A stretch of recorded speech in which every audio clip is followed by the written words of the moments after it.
Thank you for listening and supporting the Daily Memphian. Sign up for one of our many free newsletters and breaking news alerts at dailymemphian.com/email to receive the latest local news stories impacting our community.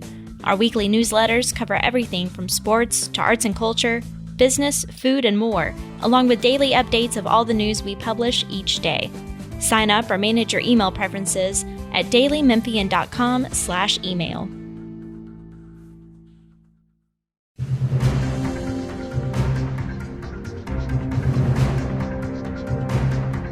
I'm Bill Dries, reporter for the Daily Memphian. Our guest is David Alan Clark, the Wyoming sculptor who created the Tom Lee Monument, unveiled in the park of the same name in 2006 in our city. And this is on the record. We record this on Wednesday, February 9th, 2022. It's been 16 years since Tom Lee got a monument that showed who he was and the full impact of the 32 lives he saved, as represented by the 32 lights that are around the sculpted image of Lee reaching from a boat to pull a person out of the river.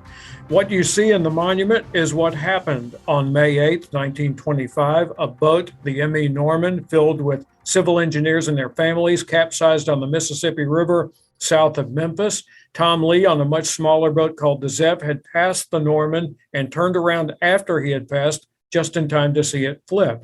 Lee turned Zev around, positioned the boat a bit downstream to catch those cast into the river's muddy waters, and began pulling them one by one onto his boat, making several trips to unload those he rescued on land. He rescued 32 people in all, as we said, and Tom Lee could not swim. The park named in his honor is now undergoing a transformation by the Memphis River Parks Partnership. After several different plans, the sculpture will remain where it is now, with the more prominent east-west pathway that starts at the top of the bluff, crosses Riverside Drive on a raised pedestrian crossing, and then into the park where the monument is the focal point. David, with that long introduction, you and your wife, Mary Johnston Clark, created this monument. What do you think of the plan for the park? Well, honestly, we haven't really been kept in the loop too much, so I probably am not up on the latest iteration of the park. One of the early ones that was shared with us by Sharmeel Neely Alexander showed Tom Lee being relocated into a grove of trees off somewhere, and that entirely missed the conceptual and emotional reason of having Tom Lee at the edge of the river, for one thing, and it eliminated the viewer's perspective of being in the water with the other engineers waiting to be saved.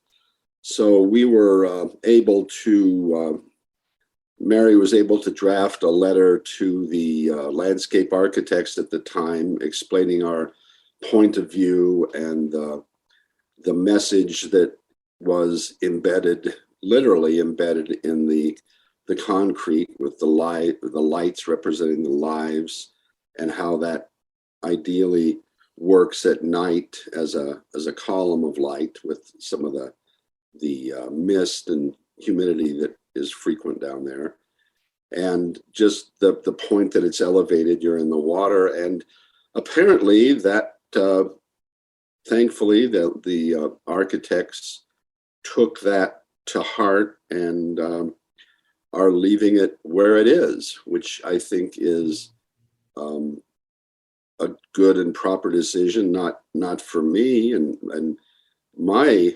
contribution, but for the story that Tom Lee has to tell children and future generations, is that, we all need to be saved. And he was a wonderful human being that reached out with some, compassion and decisiveness and hard work to go out and save people that he didn't know, and that wouldn't even shake his hand on the street if he passed them back in 1925. So it was a literally a monumental act of heroism and compassion and humanity that I think is always relevant, no matter what decade you're in. Right, right. And you came here and took a look around before any work started on this. You took a look at the river and kind of the environment there.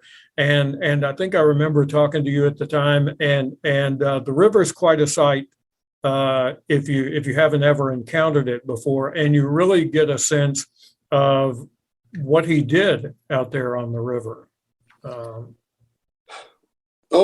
From someone that grew up landlocked, I know about mountains, and the water we have out here is snow and ice. The river is a remarkable sight right there at Tomley Park. It's kind of, when we were down there in spring and runoff was high, it was basically it looked like the surface of a muscular dragon. I mean, you just had eddies, and surfaces would bulge in it, and it was just the surface of it flexed practically. It was really a visceral kind of feeling, and it was like, I wouldn't want to, the thought of being in petticoats and a dress or in a wool suit at the time, having to fight that would be daunting at best. Right. Mm-hmm. Yeah. So it was very important to you that there be a physical representation of Tom Lee, and what, just for people who don't know your work, you go into a great deal of detail in sculpting this image in particular, and other images that you've done. There's a lot of detail work that goes in on it. You were trying to see pictures of Tom Lee, of which there aren't very many, to kind of get his physical build at the time just right for this statue. So this is very detailed work.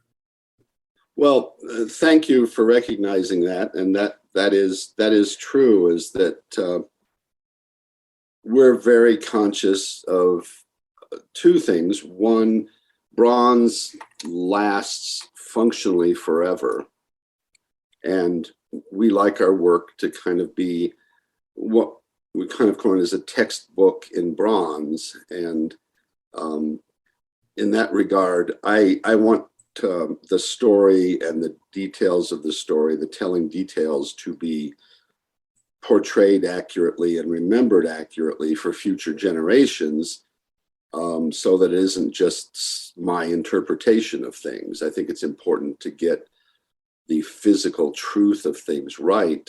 And I also think it's important, when you're dealing with a specific individual, to honor that individual and accurately portray how they looked. I mean, this isn't the spirit of cooperation or the spirit of peace. This is a man that lived in 1925, and he looked a certain way. And I would like people to be able to look up into his eyes and face and recognize maybe someone they knew, an aunt, not an aunt, but an uncle, a father, a brother, a coworker. I think it's just honorable and respectful to do the best you can to represent them physically, just, to say nothing of their spirit. Right. So all of these years later, it's hard to believe it's been this long since the statue went up in the park, since the work went up in the park. This has kind of impacted some of the work that you've done since then, hasn't it? Oh, absolutely.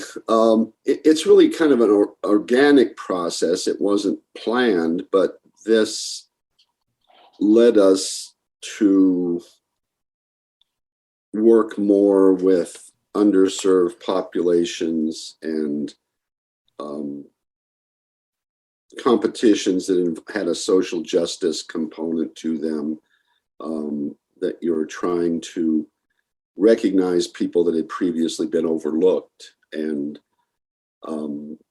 it really, it feeds off one another. If you have one success, then you get in other competitions, other people find you, you might get another commission, you're successful there, and it grows from there. So it's been really personally enriching and enlightening, because there was a lot I didn't know when we first entered into this process 16 years ago.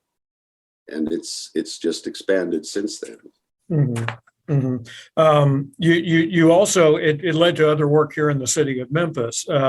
You have another work in the city that a lot of Memphians see every day, the tiger on the east side of the University Center at the University of Memphis.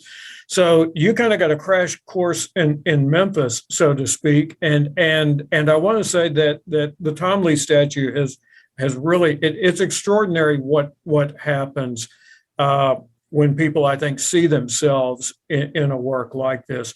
As COVID arrived here in Memphis in early 2020, the monument even became a symbol of the pandemic briefly when someone they did their best to put a green surgical glove on Tom Lee's outstretched hand.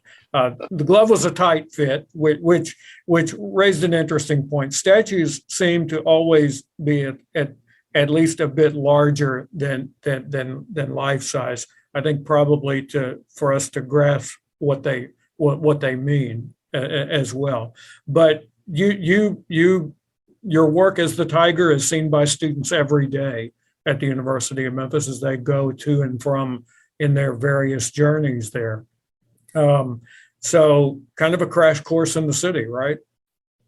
Oh, it was, yeah, it is, and it was. And, and the people of Memphis across the way have been very wonderfully open and, grateful to me, because they've been very warm and helpful, just reaching out to enable me to do the best work I can for them, whatever the commission was. So it's been really good that way, because it's the level of personal meaning and practically craving for a recognition of Tom Lee, and also for Tom the Tiger in Memphis was really quite significant. And that's humbling to me to be chosen to help depict that. But it's also rare for other cities, because sometimes commissions are more projects for people. It's something that they got charged to do and they're going to do it, but that level of personal involvement and emotional commitment isn't always there the way Memphans seem to have. Mm-hmm. And you wanted to restore the story of Tom Lee at its most basic level, and that, of course, brought you into contact with the man's family, his descendants. How important were they to what wound up being the finished work here? Well, I would say they're very important. The family has, if not, in this case, they didn't have a lot of other physical artifacts and photos to bring to bear, but you get just talking with Sharmil and others, you get a sense of, more of an emotional sense of context, the history of him and their family that is kind of always playing in the background, as you're creating the work. And mm-hmm. you also get, feedback from them on the likeness. And Sharmil was instrumental in pushing to help make it happen, and found a descendant that she thought was a pretty good, likeness of Tom Lee. Her father, I believe, was, yeah. And that's always a help. I mean, that's just a tremendous help, because it's we're all used to looking at photos of people, but just our 21st century brains are able to interpret photography in a way that we understand, but it's not an easy thing to take a two-dimensional image and then get an accurate profile from it. It's like, how far out is your nose from your forehead? Where is your chin? I mean, there's a lot of subtlety that goes into getting a likeness that works from all angles as opposed to just from the one angle of the photo.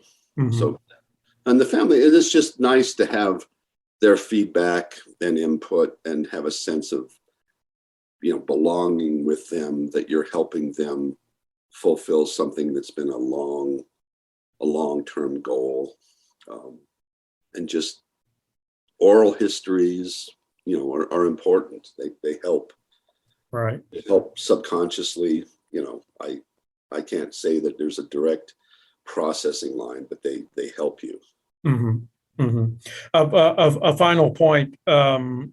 When you undertake a commission, I think it's probably difficult in some ways because at some point you turn the work over and then it's they do what they want to with it. In this case, it sounds like you were heard in kind of what you thought the right setting for this was, and the strong feelings that you had in it. But is this difficult, kind of turning loose of what you've created at some point?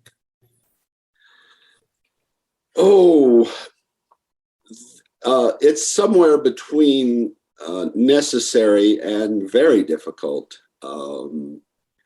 because when a piece is in the studio, it's very much a living part of your life for 6 months, 9 months, 18 months, however long it takes for the commission to be finished. But it's very much a living part of your daily life. And what people, a casual viewer looking at it doesn't realize, because it has literally been cast in bronze then, is that when it's in the studio, I can make 100 changes to it. It's like, you want to pull the ears out a little more, you can. You want to make someone look a little jowlier, you can. It's like, it's a very fluid thing. It's more almost musical. Even though it's a three-dimensional object, it's a fluid developing process. And the closer you get to finishing, that necessarily has to stop. So you just have to keep in mind that your final purpose is to gift it to the community that commissioned it.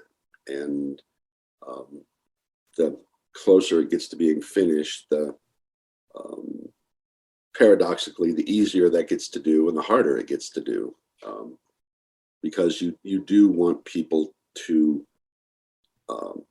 respect the subject matter of whatever that is, and also respect it and maintain it through its life, because even though it is a hunk of metal, it can erode and be damaged through time. And that's just sort of also disrespectful, not to me, because nobody knows who I am, but it's disrespectful to the subject of the commission. Right.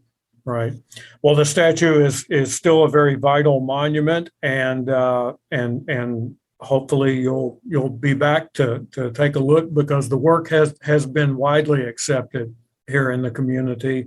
And it, as we noted at the beginning, it will be a focal point of the new park, which is a $62 million undertaking that is under construction now on the Memphis riverfront. So much more to come on this, I'm sure. Wow, I look forward to seeing it. It's some of those plans were incredible, and I think the more that I think as a civic idea, I think it's great to keep people downtown and next to the river and be able to recreate and bring their families and have fun. Mhm. And have Tom Lee Day there, which I think we talked about that some by email. Last year was the first Tom Lee Day, and it was held in a nearby park because the park construction was underway at that point, and we, like everyone else in the country, is going through the COVID precautions and what happens there. So hopefully we will have our first Tom Lee Day in Tom Lee Park pretty soon. Wonderful. Wonderful. All right. Our guest has been artist sculptor David Alan Clark. I'm Bill Dries, and this has been On the Record.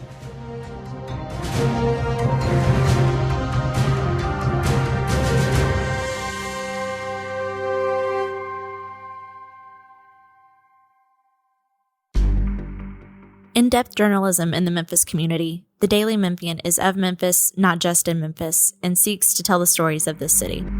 TheDailyMemphian.com. Truth in place.